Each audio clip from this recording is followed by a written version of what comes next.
Assalamualaikum warahmatullahi wabarakatuh. Apa kabar untuk seluruh pemirsa video saya dari Sabang sampai Merauke? Semoga selalu diberi keberkahan, rahmat, dimudahkan segala urusannya, dimudahkan rizkinya, diberi kesehatan oleh Allah Subhanahu wa Ta'ala, serta diberi hidayah oleh Allah Subhanahu wa Ta'ala untuk orang-orang yang belum mendapatkannya. Dalam video kali ini, saya akan membongkar kitab yang menganjurkan atau membolehkan adanya pembuatan makam palsu oleh kalangan Ba'alawi. Jadi kitab yang akan saya baca adalah kitab baru, tetapi dengan mengutip dari kitab-kitab Ba'alawi sebagai bahan argumen untuk menyalahkan terkait pembuatan makam-makam palsu yang sudah menjadi adat di kalangan para Ba'alawi dari zaman dulu. Namun sebelum masuk pada pembahasan, untuk seluruh penonton dari manapun semua yang belum subscribe channel saya, bisa tekan tombol subscribe. Kemudian like serta share video ini ke teman-teman semua, agar yang belum tahu menjadi tahu. Yakinlah bahwa munculnya channel ini semata-mata untuk memberi edukasi kepada seluruh umat muslim di Indonesia agar tidak terjerat oleh doktrin-doktrin sesat yang dilancarkan oleh klan atau golongan yang mengaku dirinya sebagai keturunan Rasulullah dengan mengatasnamakan agama. Selanjutnya, saya akan membaca kitab yang bernama Kitab Qaburiyah. Kitab Qaburiyah ini ditulis oleh Ahmad bin Hasan. Ahmad bin Hasan ini ya asli orang Yaman, sehingga tahu betul seperti apa adat istiadat yang terjadi di kota Yaman.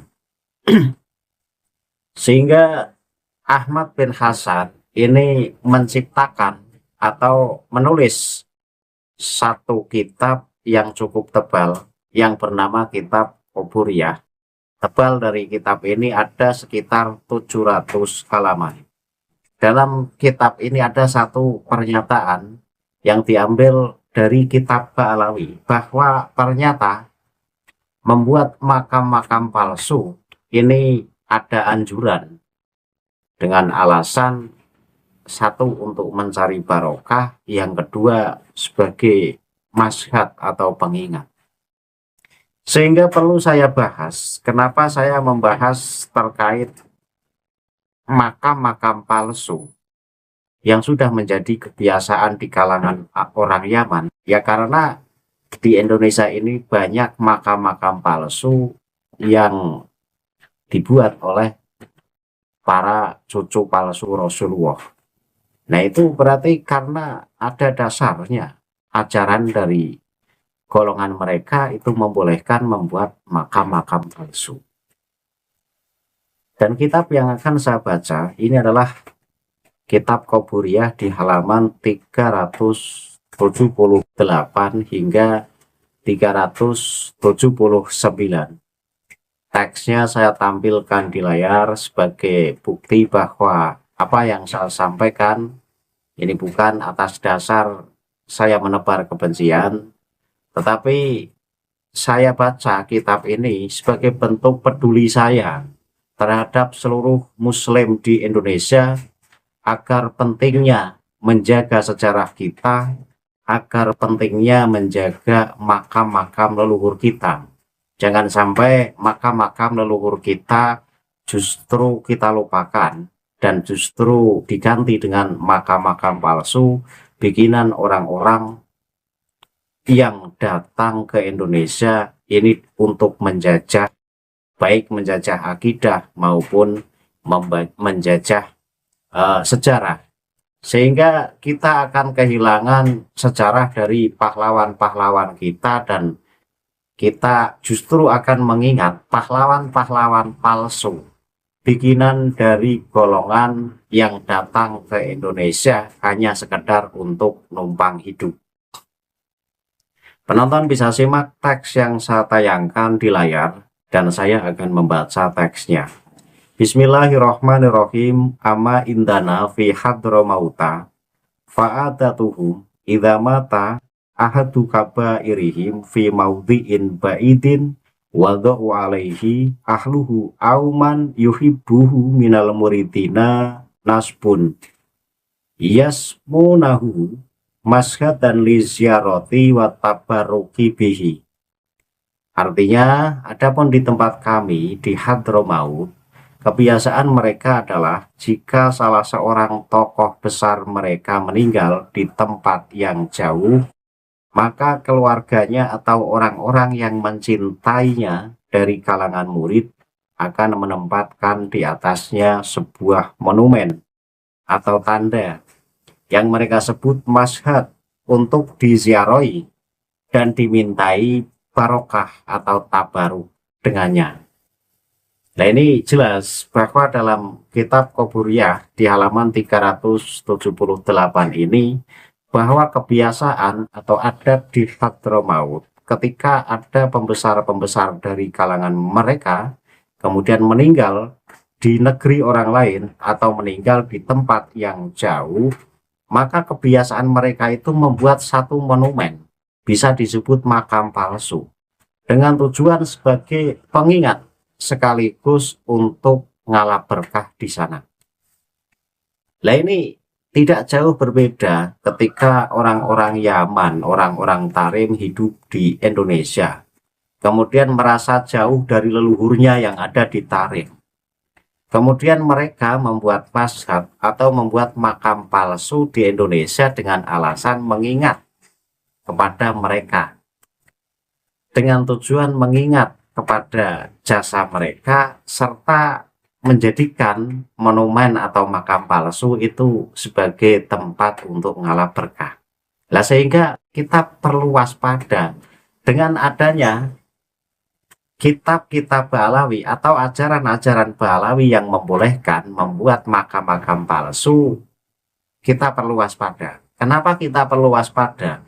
Ya karena nanti akan tersebar makam-makam palsu di Indonesia yang diklaim moyang-moyang mereka, padahal mereka tidak meninggal di Indonesia. Alasannya apa? Ya alasannya karena mereka itu jauh dengan moyang mereka yang sudah meninggal di Tarim. Tetapi karena rasa rindunya para orang-orang Yaman yang ada di Indonesia, sehingga sebagai alat untuk pengingat mereka membuat monumen atau makam palsu sebagai sarana untuk ngalap berkah. Nah, ini kan membahayakan. Ini membahayakan sekali ketika ajaran-ajaran Ba'alawi sudah nyata-nyata semacam ini. Kemudian saya lanjut. Yaqulu Ahmad bin Hasanil At-Tosi walama tuwfiyal habibu Umaru basuratul madkur walama tuwfiyal habibu Umaru basuratul madkur syaqqa firaquhu ala akhihil habibi Idrus faqala lahu jaddi Ali ibn Abdillahil At-Tosi inna adata salafi idza mata ahadun minhu fi makanin baitin yaj'aluna lahu mashadan yatadzakkarunahu bihi wa yahtarimuna mazarobatan fa ammal mashad al ma'rufa nahnul qorin. Artinya Ahmad bin Hasan Al-Attas berkata, ketika Habib Umar Basuro yang disebutkan meninggal, perpisahan terasa berat bagi saudaranya Al-Habib Idrus. Lalu kakekku Ali bin Abdullah Al-Attas berkata kepadanya, sesungguhnya kebiasaan salaf atau orang-orang terdahulu, jika salah seorang dari mereka meninggal di tempat yang jauh, maka mereka membuatkan untuknya mashhad atau monumen atau makam palsu sebagai pengingat, dan mereka menghormati tempat-tempat ziarah. Adapun mashhad yang terkenal, kami adalah kerabatnya, artinya kami yang mengurusinya. Nah, ini jadi dikatakan oleh Habib Ahmad bin Hasan Al-Attas bahwa ketika leluhur-leluhur mereka atau orang-orang besar mereka itu meninggal di tempat yang jauh, maka mereka akan membuat satu monumen atau membuat makam palsu. Dan makam palsu ini persis dengan makam aslinya. Tujuannya sebagai pengingat, sebagai tempat untuk menumpahkan rasa rindu kepada moyang-moyang mereka, sekaligus dijadikan sebagai sarana ngalap berkah. Ya maka tak heran ketika di Indonesia ini banyak makam-makam palsu yang setelah ditelusuri ternyata hampir di seluruh wilayah Indonesia ditemukan makam-makam palsu bikinan dari orang-orang Yaman sana. Dan mereka mengklaim bahwa orang-orang yang terkubur di situ katanya ini punya jasa besar terhadap negara Republik Indonesia. Padahal ya belum tentu orang tersebut ada. Atau orang tersebut ada tapi meninggalnya ditarim. Tapi dibuatkan makam di Indonesia. Nah itu adalah maskat atau monumen atau makam palsu. Tujuannya ya untuk mengingat sekaligus dijadikan tempat ngalap berkah. Kalau hanya alasannya sebagai pengingat saja atau sebagai sarana ngalap berkah untuk kalangan mereka, ini saya masih memaklumi. Ya karena keyakinan mereka kan berbeda dengan keyakinan kita. Nah, tetapi yang ada sekarang ini, pembuatan makam-makam palsu di samping sebagai pengingat, di samping sebagai ngalap berkah, untuk kalangan mereka, ini dijadikan ATM untuk mencari pundi-pundi uang, yaitu dengan kotak amal yang ada di makam-makam tersebut, sehingga dimanfaatkan, jadi makin diperbanyak makam-makam palsu, ya untuk menjaring para peziarah dari kalangan-kalangan awam, dan pada umumnya peziarah itu menyumbangkan berapa rupiah ke kotak amal yang ada di makam palsu tersebut. Walhasil ini akan menghasilkan pundi-pundi uang yang banyak. Ya ini kan sudah niatnya tidak waras. Jadi di samping sebagai maskat, di samping sebagai tempat untuk ngalap berkah untuk mereka, untuk kalangan orang Yaman, tapi niat yang lebih buruk lagi adalah sebagai ATM untuk mencari pundi-pundi rezeki. Nah ini kan sudah tidak benar. Nah apa yang disampaikan dalam kitab Al-Qaburiyah halaman 378 hingga halaman 379 ini tidak asal jeplak. Artinya dalam kitab ini mengutip dari kitab Ba'alawi, yaitu kitab Tadkirunas halaman 216. Dan setelah saya cek, dalam kitab Tadkirunas halaman 216, ini memang ada keterangan semacam ini. Yaitu bahwa Habib Ahmad bin Hasan Al-Athos ini memang mengatakan semacam ini. Bahwa ketika pembesar-pembesar mereka itu meninggal di tempat yang jauh, untuk mengurangi rasa sedih karena rindu, sehingga dibuatkan maskat atau monumen atau makam palsu untuk pengingat, sekaligus untuk tempat ngalap berkah bagi mereka. Nah, ini berarti apa yang disampaikan dalam kitab Al-Qaburiyah ini ada dasarnya. Jadi tidak hanya sekedar membenci adat istiadat klan Ba'alawi, tetapi memang bahwa adat semacam ini adalah adat yang salah, tidak ada dalil baik Al-Quran ataupun hadis yang membolehkan siapapun membuat makam palsu.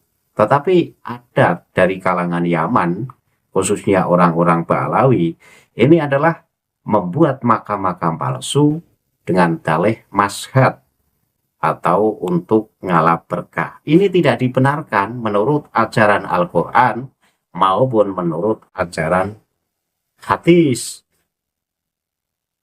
Kemudian saya baca dalam kitab Al-Qaburiyah, waqatin tasyarab tilkal angsobu al masyahidu fi amakina kasirotin min hadramauta li ajli tilkal adati sayyati.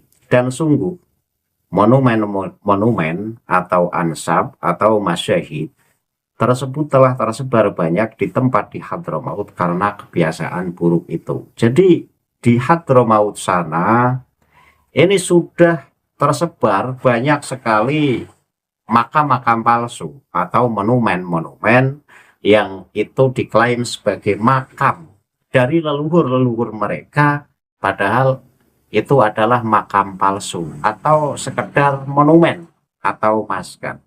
Nah ini jadi kita tahu bahwa yang menulis kitab Al-Qaburiyah ini asli orang Yaman, sehingga tahu seluk-beluk seperti apa sebenarnya adat istiadat di negeri Yaman Hadramaut sana.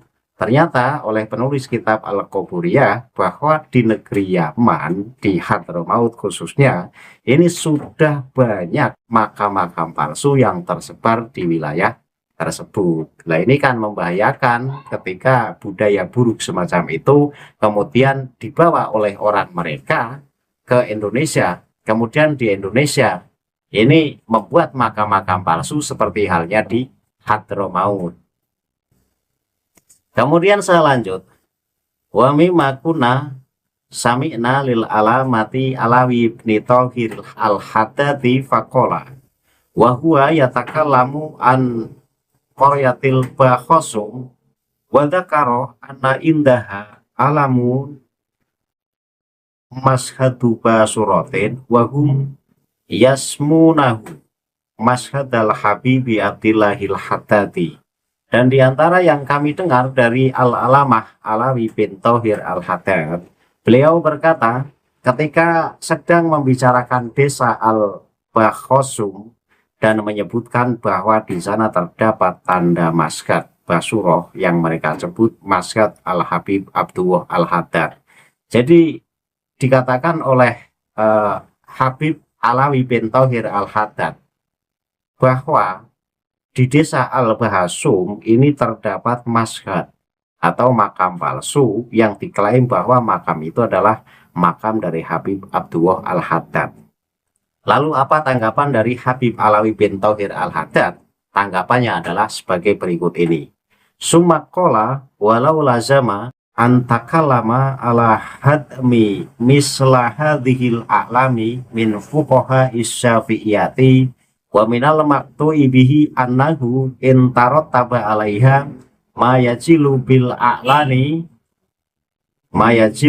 i'lani miniktikoti dororin au naf'in li ghairillahi ta'ala fala syakka fi hurmati iqamatiha wa saufa yat'abu nafsuhu man arada ayajidalaha aslan min kitabin au sunatin au yaj'aluha min kismil bidai al-matlubati. Ini diambil dari kitab As-Samil fi Tarihi Hadramaut halaman 136.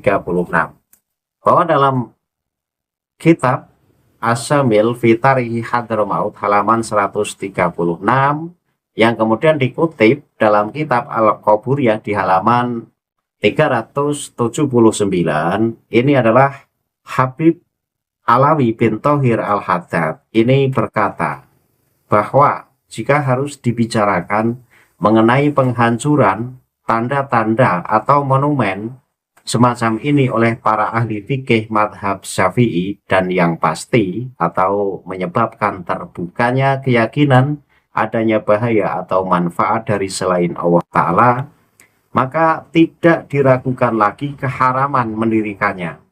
Dan sungguh akan lelah orang-orang yang ingin menemukan dasar atau dalil untuknya dari kitab Al-Quran atau Sunnah, atau yang ingin menjadikannya bagian dari bid'ah matlubah, bid'ah yang dianjurkan. Ini loh. Jadi dalam kitab As-Samil fi Tarihi Hadramaut halaman 136 dikatakan oleh Al-Alamah Alawi bin Thahir al-Haddad, ini Habib loh yang ngomong, bahwa Habib sendiri ini mengatakan bahwa berdirinya makam-makam palsu atau monumen-monumen maskat yang sudah masyhur di negeri Hadramaut. Maka ketika dalam fikih madhab Syafi'i ini menjadikan bahayanya akan orang-orang yang mengunjungi makam tersebut kemudian melenceng dari akidah Islam, sehingga justru akan meminta tolong kepada selain Allah, yaitu dengan memohon doa kepada leluhur-leluhur yang dijadikan maskat di situ. Maka Habib Alawi bin Thohir Al-Haddad ini mengharamkan mendirikan makam-makam palsu, dan tidak ditemukan satu dasar pun baik dalam Al-Quran ataupun hadis yang membolehkan hal itu. Atau jika mau berdalih bahwa pembuatan maskat atau makom palsu ini dengan dalil bahwa itu adalah bid'ah matlubah pun tidak bisa dibenarkan. Artinya dari kalangan orang Ba'alawi sendiri ini juga ada yang tegas mengkritik, bahkan mengharamkan pembuatan makam-makam palsu karena akan membahayakan akidah umat muslim. Bahkan dicari dalil pun baik dalam Al-Quran maupun Al-Hadis yang membolehkan pembuatan makam palsu tersebut tidak bisa kita temukan. Ini kata Habib Alawi bin Thohir Al-Haddad. Bahkan jika mau ngeles bahwa itu adalah bid'ah matlubah pun tetap tidak bisa dibenarkan karena tidak ada dalil yang membolehkannya. Nah inilah. Jadi setelah saya membaca kitab Al-Qaburiyah halaman 378, halaman 379, yang di situ mengutip dari kitab Tadhkirun Nas halaman 216 dan kitab As-Samil fi Tarihi Hadramaut halaman 136. Kita bisa menyimpulkan bahwa adat istiadat di Hadramaut sana itu adalah sudah menjadi kebiasaan membuat makam-makam palsu untuk pembesar-pembesar mereka yang meninggal jauh dari wilayahnya, dengan alasan sebagai bentuk pengingat, sebagai bentuk untuk mengurangi rasa rindu. Di samping alasan itu ya dijadikan sebagai sarana untuk ngalap. Jadi di kalangan Hadramaut ini sudah tidak aneh lagi. Nah, yang menjadi masalah adalah ketika budaya semacam itu kemudian dibawa ke Indonesia, dan di Indonesia ini sudah terbukti terbangunnya makam-makam palsu oleh orang-orang Yaman juga, yang diklaim bahwa makam-makam palsu adalah makam-makam leluhur mereka. Bahayanya akan mengalahkan makam pahlawan asli negara Republik Indonesia, akan menghilangkan sejarah Nusantara. Jadi itu bisa dijadikan sarana untuk menguasai Indonesia. Secara pelan-pelan pembuatan makam-makam palsu itu adalah menjajah kesejarahan Republik Indonesia. Karena orang-orang dari generasi ke generasi nanti akan lupa dengan pahlawan-pahlawan nasional kita atau pahlawan-pahlawan yang dulu punya jasa besar terhadap pendidikan agama di Indonesia. Karena apa? Ya karena sejarahnya sengaja dihilangkan oleh mereka, kemudian diganti kesejarahan oleh tokoh-tokoh fiktif dari kalangan mereka, sehingga generasi muda ini akan taunya bahwa yang punya jasa besar terhadap Indonesia ya orang-orang dari kalangan Ba'alawi sana. Ini bahayanya semacam itu. Dan nantinya setelah itu terjadi, kita yang orang pribumi ini justru serasa kita yang imigran. Karena kita sudah tidak punya sejarah sama sekali. Semua sejarah sudah diklaim dari kalangan mereka semua. Nah, ini bahayanya. Maka untuk para mukibin, ketika saya membuat satu pernyataan semacam ini, jangan lantas nuduh PWI LSPKI, jangan lantas kemudian nuduh Mukimat itu Wahabi. Saya ini cinta negara Republik Indonesia. Saking cintanya saya terhadap Republik Indonesia, sehingga saya ini antisipasi akan pembuatan makam palsu oleh orang-orang Ba'lawi. Ini sangat membahayakan. Ini akan membahayakan kesejarahan Republik Indonesia. Jadi saya harap Mukibin ini waras, berpikirlah waras dan cerdas. Sesuatu yang bahaya, kenapa malah dibela? Sedangkan agama, ini tidak ada satupun dalil yang membolehkan atas pembuatan makam-makam palsu. Apapun alasannya. Nah, ketika agama, tidak ada satupun dalil yang membolehkan makam-makam palsu, tapi orang-orang Ba'lawi yang hidup di Indonesia ini sudah terkenal membuat makam-makam palsu di seluruh penjuru wilayah Indonesia. Nah, ini perbuatan yang tidak bisa dibenarkan. Di samping itu menyalahi konteks ajaran agama, itu juga akan mengalahkan kesejarahan asli di Indonesia. Itu bahayanya. Saya kira cukup apa yang saya bahas, bahwa pada kesimpulannya bahwa tidak ada satupun dalil yang membolehkan pembuatan makam palsu atau maskat. Apapun alasannya, bisa dicari baik dalam Al-Quran maupun Al-Hadis. Ini tidak bisa kita temukan dasar yang membolehkannya. Nah, di samping secara agama itu menyalahi aturan, pembuatan makam-makam palsu yang marak di Indonesia ini akan menghancurkan kesejarahan asli yang ada di Indonesia. Betapa bahayanya jika itu dibiarkan. Akhirul kalam, billahi taufiq wal hidayah. Wassalamualaikum warahmatullahi wabarakatuh. Salam waras untuk seluruh muslim di Indonesia.